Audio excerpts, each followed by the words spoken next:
Are you running away from rice because you think it's too many carbs, not enough protein, not enough fiber? What if I tell you this is full of fiber and protein, and top of that, it's absolutely delicious? Would you like to eat it or make it? I'm sure you would. We're going to start with tofu first. I want to show you a super trick to get all the water out. I froze it overnight and then I defrosted it. And if it's not defrosted, you can microwave it. Now check how easily the water comes out. This is a perfect way of squeezing the water out from tofu. And because of this, it also texture changes. It's not as soft as normally is, and it has a kind of meaty texture which you are missing. So let's squeeze out all the water, and then we are going to marinate the tofu. All the water is out. Now we're going to cut it in cubes desired size. I'm going to cut it in little bit long pieces. You can also cut it in squares if you wish. We are done cutting them. Let's marinate. I'm going to squeeze little bit more water. You can use a tofu press if you have it. Now it's time to marinate the tofu. Starting with pinch of turmeric powder,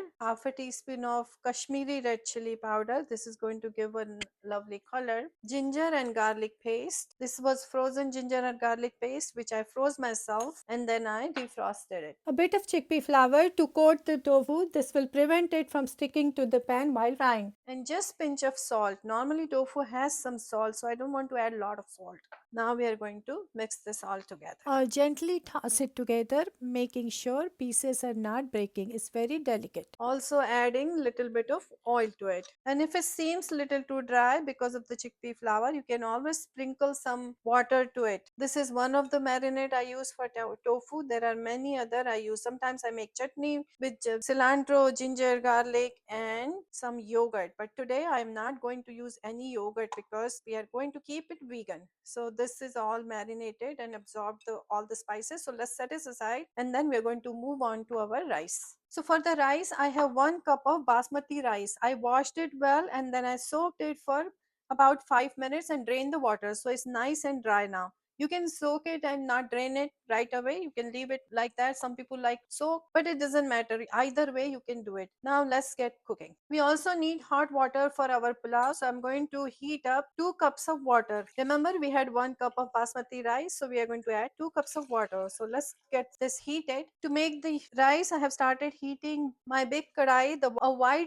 mouth kadai. To make the rice, always make sure you have a wide mouth kadai or any other pan. It's recommended to cook the rice. It gives you the best textures. So I have added 2 tablespoons of oil to this. This is just canola oil and I'm waiting for this to heat up. When the oil is heated, I'm going to start with whole spices. I have 1 teaspoon cumin, 1 star anise, 3 or 4 cloves, quarter teaspoon of black peppercorns and bay leaf. This is Indian bay leaf. This is quite big, so I cut it in half. Western bay leaves are normally smaller in size. I'm going to keep this simple and not add too many spices. I'm not sure how much spices they like. As soon as cumin starts crackling, it takes about 20 to 30 seconds. I'm going to add sliced onion. Separate it with my fingers so all the petals will be separated and it will fry better.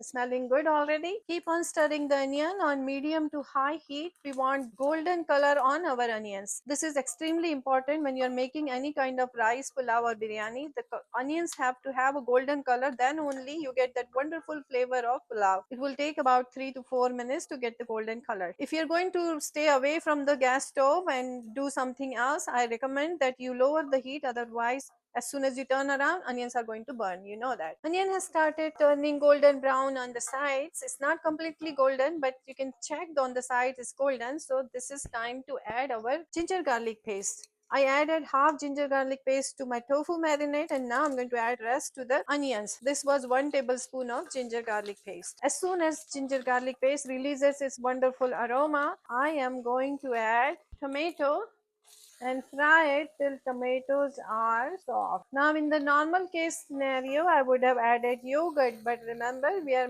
keeping it vegan, so I'm not going to add any dairy whatsoever. So let's reduce the heat and let the tomatoes cook down. While tomatoes are cooking, I started heating an iron pan with little bit of oil in it, and now I'm going to fry this tofu pieces. This is going to give our tofu a texture, also some color. Well, not just some, a beautiful color. You can also air fry it if you have time or wish.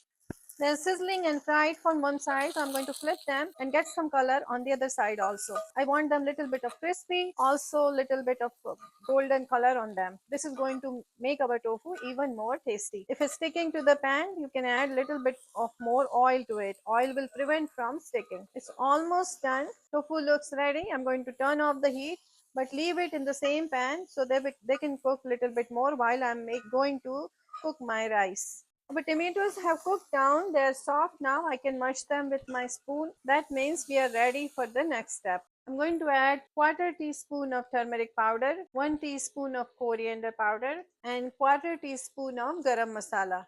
If you don't know what garam masala is, it's Indian mixed spices. There are many spices in there and they are ground together to take any dish to the next level. It has a wonderful aroma, but you have to find good garam masala or you can make your own. All the spices are fried. Now I'm adding lots of vegetables. These are frozen thawed vegetables. Let's mix them together, and I want water to evaporate. The vegetables are going to release little bit of water. I want that all gone. So I'm going to stir fry it for about couple of minutes to make sure all the water is gone. 3-4 minutes passed and our vegetables have released all the water. You can see in the center it's just oil. I can see no more water. So I am going to add my soaked and drained rice. After adding the rice, we have to be very gentle, otherwise the rice grains will be broken, and we don't want that. We want the whole long grain of rice. Basmati rice is known for its long grain. We don't want to break that. So I'm stirring it very gently, and I'm going to add 1 teaspoon of table salt. This is a rule of thumb. For 1 cup of rice, you need 1 teaspoon of salt. We can add pinch more because we also added vegetables, so maybe quarter teaspoon more for the vegetables. Now let's stir it around. Make sure rice is coated with all the spice goodness and vegetables. There's no white spots remaining. Looks good to me. Now I am going to add the water. We are heating water on the back burner. This was 2 cups of water, so I am adding the entire thing.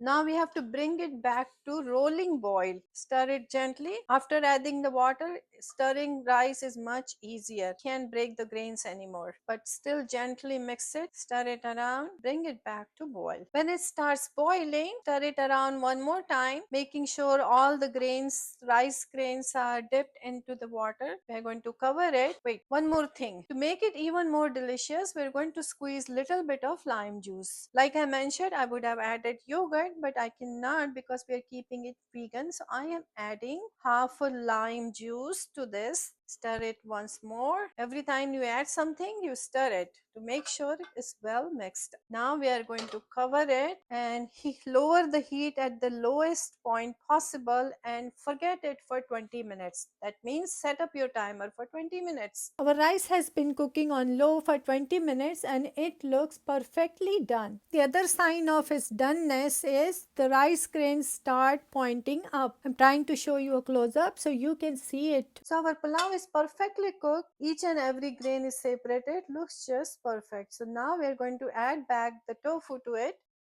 Mix it with the rice and then steam it for another 5 minutes. We just want to warm up the tofu. It's already cooked. The rice is also already cooked. All we need to do is warm up the tofu with the rice. I'm going to sprinkle little bit of water that will give it rice steam, and tofu will steam faster. Cover it, lower the heat and cook it for another 5 minutes. Another 5 minutes. Let's check on our tofu rice or tofu pulao.